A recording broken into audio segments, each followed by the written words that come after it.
How to get a digital ID. First, punta kayo ng Google Play.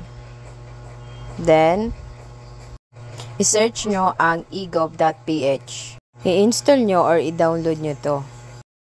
Kapag na-install nyo na, i-open nyo and then sign up. Fill upan nyo lahat yan, then create account. Then, magsisend sila ng 6-digit code sa email nyo. Ilagay nyo lang yung code. Tapos, ilagay nyo din yung number dito.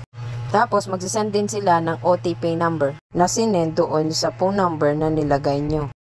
Then, create your own MPIN. So, para siyang password nyo. Ta-type nyo dyan. Then, next. Re-enter nyo lang yung MP na nilagay nyo. Then, next. Iyan ang marireceive nyo. Congratulations. Kung gusto nyo ng notification, enable nyo lang. Pero kung hindi, continue na. Then, click nyo tong digital ID. Then, verify now. Tapos, pilapan nyo lang yan lahat. Yan. Then, next. Check nyo dito kung tama lahat. And then, punta na kayo ng signature. Then, confirm. Take a selfie na tayo. So, touch launch camera. And then, allow this. Follow nyo lang yung instruction. Pag okay na yung picture nyo, then, punta na kayo dito.